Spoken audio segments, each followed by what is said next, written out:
Hey y'all, Tanya Rochelle. Today I am going to start a 4-part series because I'm just going to read each chapter, one chapter at a time. My favorite book, which is The Four Agreements, all right, by Don Miguel Ruiz. So, what I wanted to do was just read chapter 1 to you today, okay? So I'm gonna get started.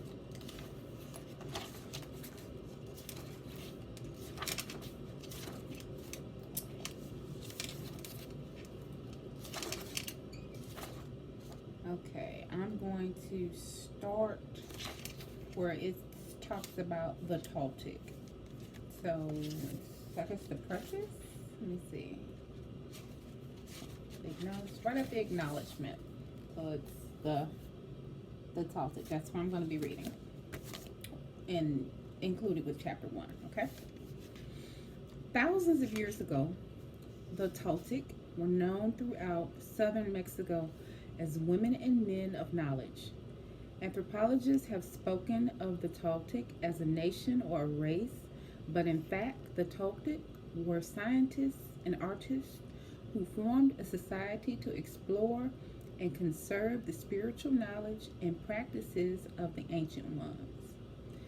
They came together as masters, Naguals, Naguals, and students at Teotihuacan, the ancient city of pyramids outside Mexico City, known as the place where man becomes God. Over the millennia, the Nagels were forced to conceal the ancestral wisdom and maintain its existence in obscurity. European conquest, coupled with rampant misuse of personal power by a few of the apprentices, made it necessary to shield the knowledge from those who were not prepared to use it wisely or who might intentionally misuse it for personal gain.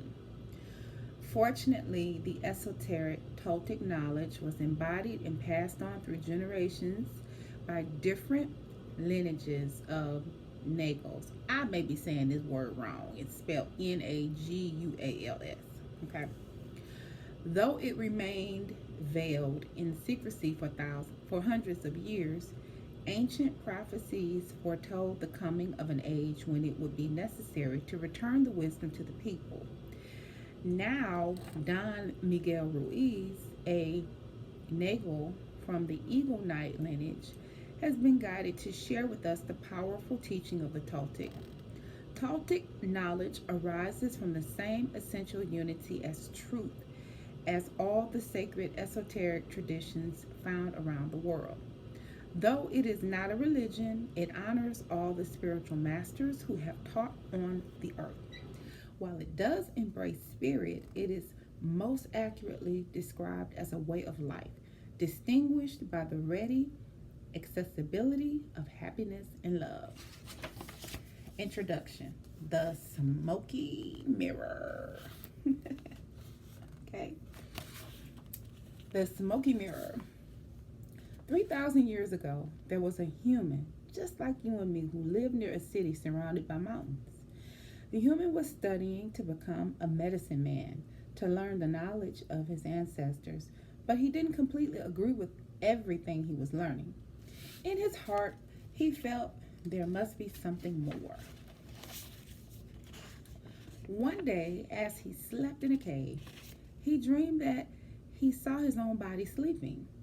He came out of the cave on the night of a new moon. The sky was clear and he could see millions of stars. Then something happened inside of him that transformed his life forever. He looked at his hands, he felt his body, and he heard his own voice say, "I am made of light. I am made of stars." He looked at the stars again and he realized that it is not the stars that create light, but rather light that creates the stars. "Everything is made of light," he said, and the space in between isn't empty. And he knew that everything that exists is one living being, and that light is the messenger of life because it is alive and contains all information. Then he realized that although he was made of stars, he was not those stars. I am in between the stars, he thought. So he called the stars the tonal and the light between the stars the nagal. And he knew that what created the harmony and space between the two is life or intent. Without life, the tonal and the nagal could not exist. Life is the force of the absolute, the supreme, the creator who creates everything. This is what he discovered. Everything in existence is a manifestation of the one living being we call God. Everything is God. And he came to the conclusion that human perception is merely light perceiving light. He also saw that matter is a mirror. Everything is a mirror that reflects light and creates images of that light. In the world of illusion, the dream is just like smoke, which doesn't allow us to see what we really are. The real us is pure love, pure light, he said. This realization changed his life. Once he knew what he really was, he looked around at other humans and the rest of nature, and he was amazed at what he saw. He saw himself in everything, in every human, in every animal, in every tree, in the water, in the rain, in the clouds, in the earth. And he saw that life mixed the tonal and the nagal in different ways to create billions of manifestations of life. In those few moments, he comprehended everything. He was very excited, and his heart was filled with peace. He could hardly wait to tell his people what he had discovered, but there were no words to explain it. He tried to tell others, but they could not understand. They could see that he had changed, that something beautiful was radiating from his eyes and his voice. They noticed that he no longer had judgment about anything or anyone. He was no longer like anyone else. He could understand everyone very well, but no one could understand him. They believed that he was incarnation. They believed that he was an incarnation of God, and he smiled when he heard this, and he said, "It is true. I am God, but you are also God. We are the same, you and I. We are images of light. We are God." But still the people didn't understand him. He had discovered that he was a mirror for the rest of the people, a mirror in which he could see himself. Everyone is a mirror, he said.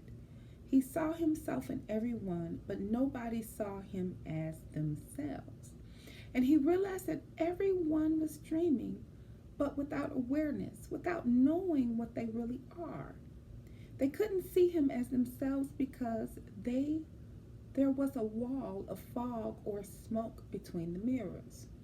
And that wall of fog was made by the interpretation of images of light, the dream of humans. Then he knew that he would soon forget all that he had learned. He wanted to remember all the visions he had had, so he decided to call himself the smoky mirror so that he would always know that matter in a mirror and the smoke in between is what keeps us from knowing what we are. He said, "I am the smoky mirror," because I'm looking at myself and all of you, excuse me. But we don't recognize each other because of the smoke in between us. That smoke is the dream, and the mirror is you, the dreamer. Living is easy with eyes closed, misunderstanding all you see. John Lennon. Excuse me. Chapter 1: Domestication and the Dream of the Planet. What you are seeing and hearing right now is nothing but a dream. You are dreaming right now in this moment. You are dreaming with the brain awake. Dreaming is the main function of the mind, and the mind dreams 24 hours a day. It dreams when the brain is awake, it also dreams when the brain is asleep. The difference is that when the brain is awake, there is a material frame that makes us perceive things in a linear way. When we go to sleep, we do not have the frame, and the dream has the tendency to change constantly. Humans are dreaming all the time. Before we were born, the humans before us created a big outside dream that we will call society's dream or dream of the planet. The dream of the planet is the collective dream of billions of smaller, personal dreams, which together create a dream of a family, a dream of a community, a dream of a city, a dream of a country, and finally a dream of a whole humanity. The dream of the planet includes all of society's rules, its beliefs, its laws, its religions, its different cultures and ways to be. It governs its governments, schools, social events, and holidays. We are born with the capacity to learn how to dream, and the humans who lived before us teach us how to dream the way society dreams. The outside dream has so many rules that when a new human is born, we hook the child's attention and introduce these rules into his or her mind. The outside dream uses mom and dad, the schools, and religion to teach us how to dream. Attention is the ability we have to discriminate and to focus only on that which we want to perceive. We can perceive millions of things simultaneously, but using our attention, we can hold whatever we want to perceive in the foreground of our mind. The adults around us hooked our attention and put information into our minds through repetition. This is the way we learned everything we know. By using our attention, we learned a whole reality, a whole dream. We learned how to behave in society, what to believe and what not to believe, what is acceptable and what is not acceptable, what is good and what is bad, what is beautiful and what is ugly, what is right and what is wrong. It was all there already, all that knowledge, all those rules and concepts about how to behave in the world. When you were in school, you sat in a little chair and put your attention on what the teacher was teaching you. When you went to church, you put your attention on what the priest or minister was telling you. It is the same dynamic with mom and dad, brothers and sisters. They were all trying to hook your attention. We also learn to hook the attention of other humans, and we develop a need for attention, which can become very competitive.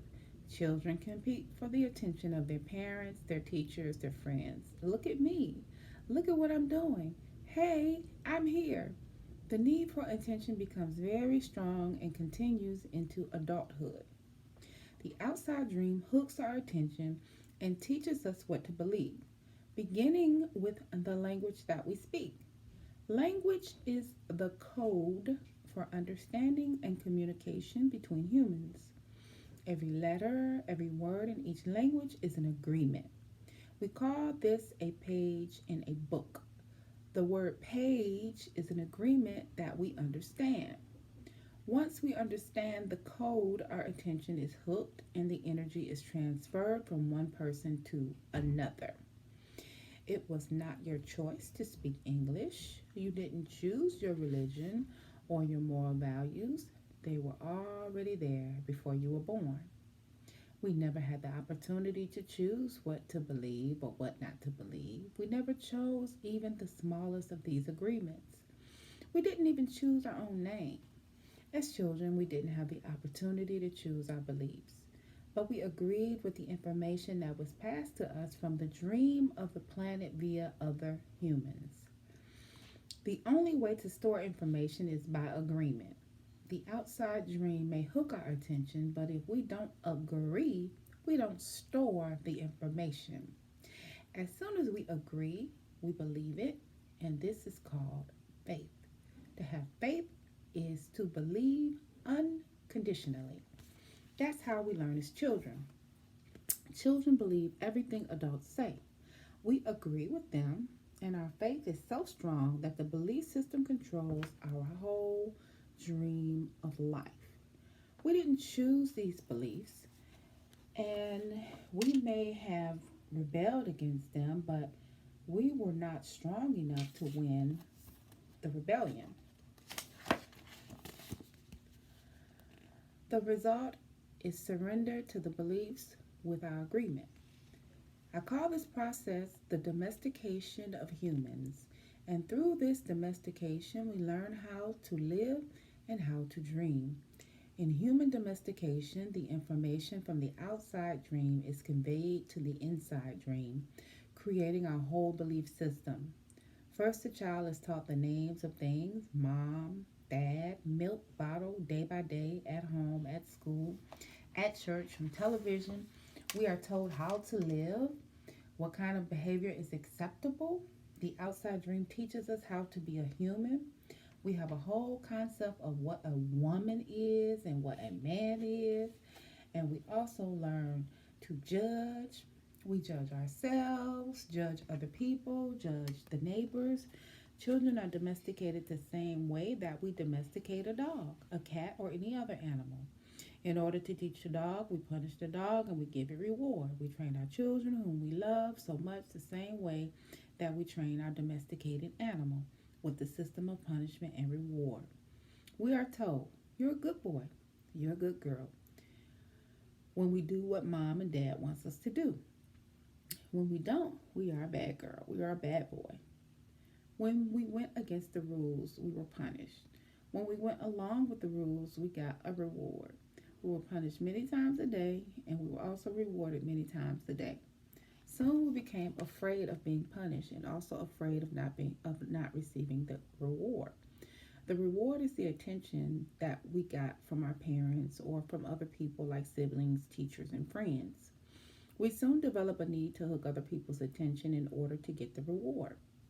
The reward feels good, and we keep doing what others want us to do in order to get the reward. With that fear of being punished and that fear of not getting the reward, we started pretending to be what we are not, just to please others, just to be good enough for someone else.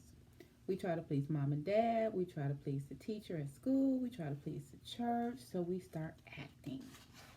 We pretend to be what we are not because we're afraid of being rejected. The fear of being rejected becomes the fear of not being good enough. Eventually, we become someone that we are not.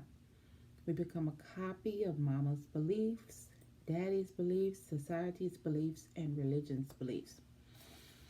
All our normal tendencies are lost in the process of domestication. And when we are old enough for our mind to understand, we learn the word no. The adults say, don't do this and don't do that. We rebel and say, no. We rebel because we are defending our freedom. We want to be ourselves, but we are very little, and the adults are big and strong. After a certain time, we are afraid because we know that every time we do something wrong, we're going to be punished. The domestication is so strong that at a certain point in our lives, we no longer need anyone to domesticate us. We don't need mom or dad, the school, or the church to domesticate us. We are so well trained that we are our own domesticator. We are an auto domesticated animal. We can now domesticate ourselves according to the same belief system we were given and using the same system of punishment and reward. We punish ourselves when we don't follow the rules according to our belief system. We reward ourselves when we are the good girl or good boy. The belief system is like a book of law that rules our mind without question. Whatever is in the book of law is our truth. We base all of our judgment according to the book of law, even if these judgments go against our own inner nature. Even moral laws, like the Ten Commandments, are programmed into our minds in the process of domestication. One by one, all these agreements go into the book of law, and rules, these agreements rule our dream.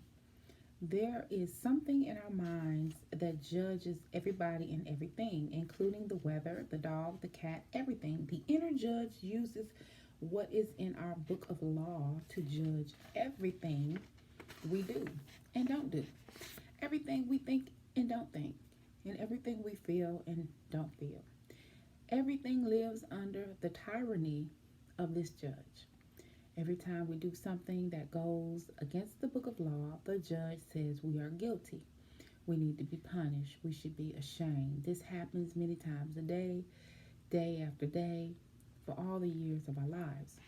This is a part of us that receives the judgment. Excuse me. There is a part of us that receives the judgments, and this part is called the victim. The victim carries the blame, the guilt, and the shame. It is the part of us that says, poor me, I'm not good enough, I'm not intelligent enough, I'm not attractive enough, I'm not worthy of love, poor me.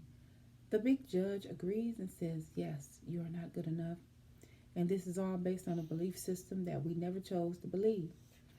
These beliefs are so strong that even years later, when we are exposed to new concepts and try to make our own decisions, we find that these beliefs still control our lives.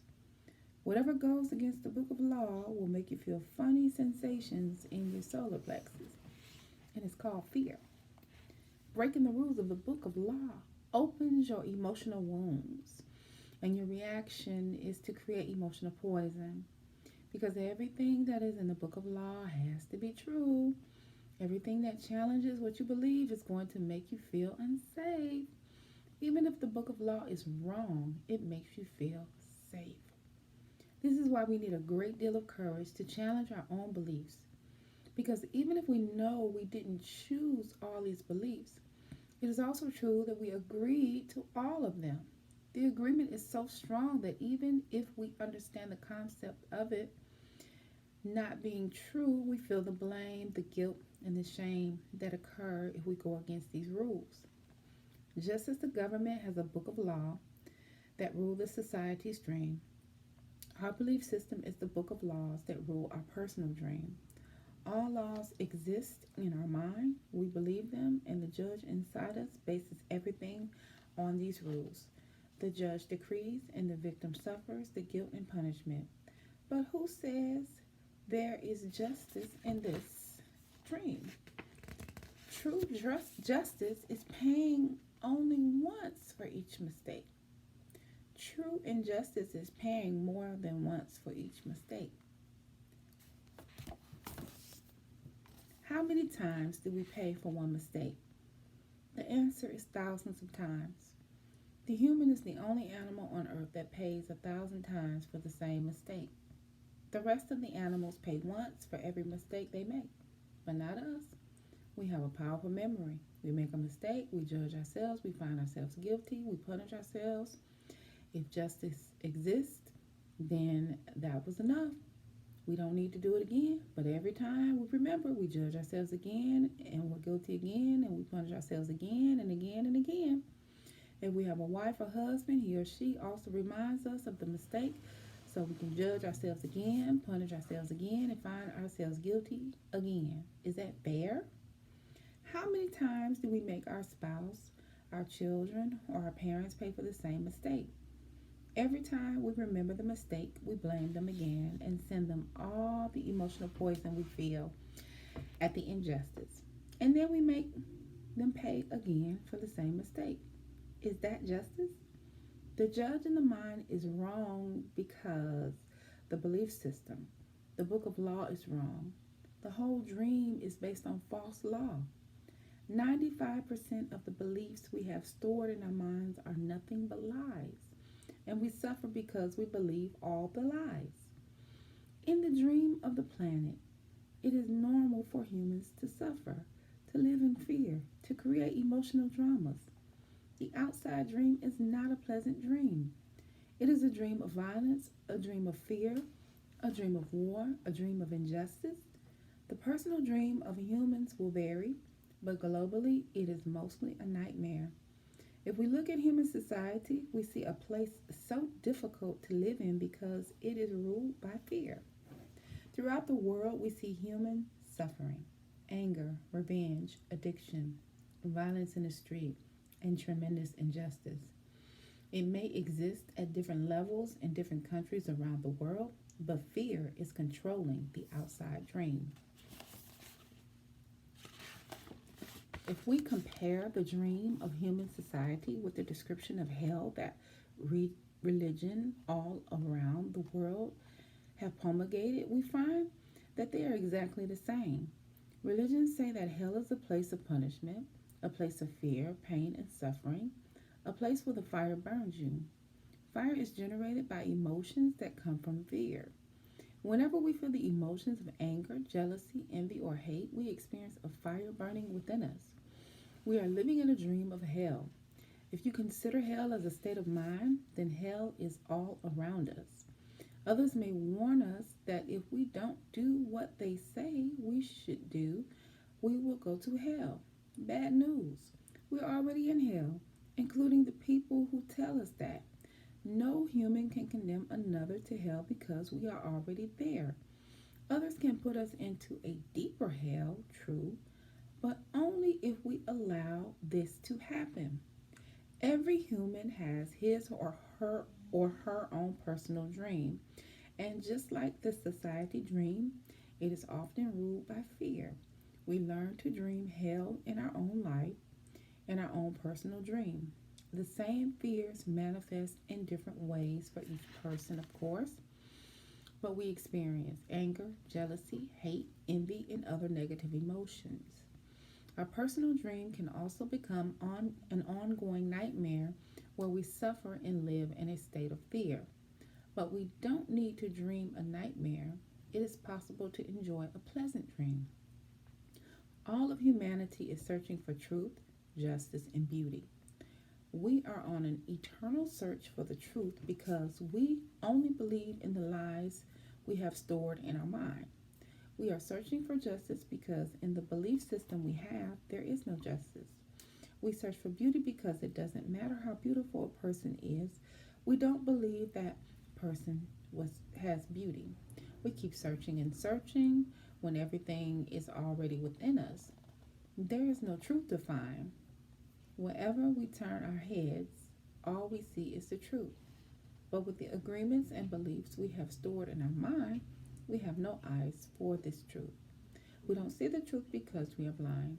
What blinds us are those false beliefs we have in our mind. We have the need to be right and to make others wrong. We trust what we believe, and our beliefs set us up for suffering. If it is as if we live in the middle of it is as if we live in the middle of a fog that doesn't let us see any further than our own nose. We live in a fog that is not even real. This fog is a dream, your personal dream of life, what you believe, all the concepts you have about what you are, all the agreements you have made with others, with yourself, and even with God. Your whole mind is a fog, which the Toltecs call the mitote. Your mind is a dream where 1,000 people talk at the same time and nobody understands each other. This is the condition of the human mind, a big mitote. And with this big mitote, you cannot see what you really are. In India, they call the mitote Maya, which means illusion. It is the personality's notion of I am. Everything you believe about yourself and the world, all the concepts and programming you have in your mind are all the mitote. We cannot see who we truly are. We cannot see that we are not free. That is why humans resist life. To be alive is the biggest fear humans have. Death is not the biggest fear we have. Our biggest fear is taking the risk to be alive. The risk to be alive and express what we really are. Just being ourselves is the biggest fear of humans. We have learned to live our lives trying to satisfy other people's demands. We have learned to live by other people's points of view because of the fear of not being accepted and of not being good enough for someone else. During the process of domestication, we form an image of what perfection is in order to try to be good enough. We create an image of how we should be in order to be accepted by everybody. We especially try to please the ones who love us, like mom and dad, big brother and sister, the priest and the teacher, trying to be good enough for them. We create an image of perfection, but we don't fit this image. We create this image, but this image is not real. We are never going to be perfect from this point of view. Never. Not being perfect, we reject ourselves, and the level of self rejection depends upon how effective the adults were in breaking our integrity. After domestication, it is no longer about being good enough for anybody else. We're not good enough for ourselves because we don't fit with our own image of perfection. We cannot forgive ourselves for not being what we wish to be, or rather, what we believe we should be. We cannot forgive ourselves for not being perfect. We know we're not what we believe we are supposed to be, and so we feel false, frustrated, and dishonest. We try to hide ourselves and we pretend to be what we're not. The result is that we feel unauthentic and wear social masks to keep others from noticing this.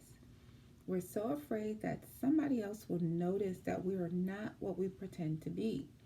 We judge others according to our image of perfection as well, and naturally they fall short of our expectations. We dishonor ourselves just to please other people. We even do harm to our physical bodies just to be accepted by others. You see teenagers taking drugs just to avoid being rejected by other teenagers. They are not aware of the problem, that the problem is that they don't accept themselves. They reject themselves because they are not what they pretend to be. They wish to be a certain way, but they are not. And for this, they carry shame and guilt. Humans punish themselves endlessly for not being what they believe they should be. They become very self abusive and they use other people to abuse themselves as well. But nobody abuses us more than we abuse ourselves, and it is the judge, the victim, and the belief system that make us do this. True, we find people who say their husband or their wife or mother or father abused them, but you know that we abuse ourselves much more than that. The way we judge ourselves is the worst judge that ever existed. If we make a mistake in front of people, we try to deny the mistake and cover it up. But as soon as we are alone, the judge becomes so strong, the guilt is so strong, and we feel so stupid and so bad and so unworthy. In our whole life, nobody has ever abused you more than you abused yourself. And the limit of our self abuse is exactly the limit that you would tolerate from someone else. If someone else abuses you a little more than you abuse yourself, you will probably walk away from that person. But if someone abuses you a little less than you abuse yourself, you will probably stay in a relationship and tolerate it endlessly. If you abuse yourself very badly, you can even tolerate someone who beats you up, humiliates you, and treats you like dirt. Why? Because in your belief system, you say, I deserve it. This person is doing me a favor by being with me.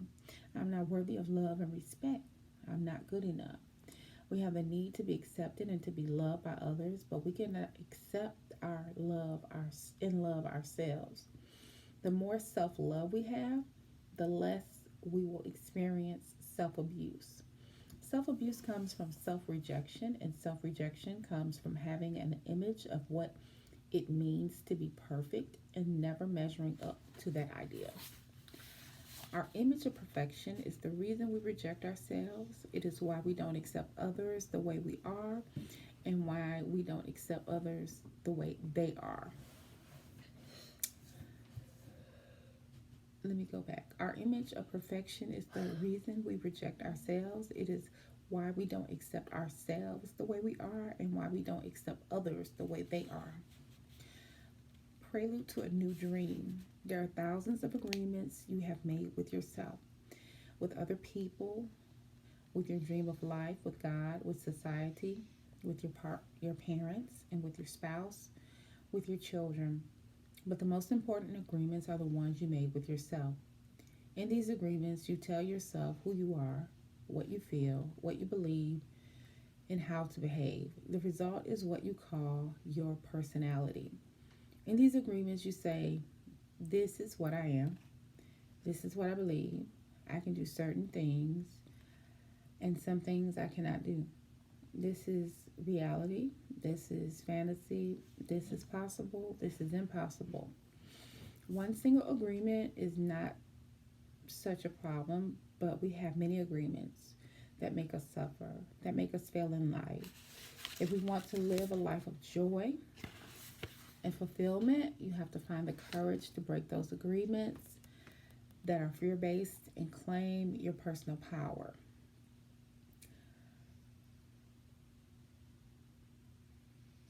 The agreements that come from fear require us to expend a lot of energy, but the agreements that come from love help us to conserve energy and even gain extra energy. Each of us is born with a certain amount of personal power that we rebuild every day after we rest. Unfortunately, we spend all of our personal power first to create all these agreements and then to keep these agreements. Our personal power is dissipated by all the agreements we have created, and the result is that we feel powerless. We have just enough power to survive each day because most of it is used to keep the agreements that trap us in the dream of the planet. How can we change the entire dream of our life when we have no power to change even the smallest agreement?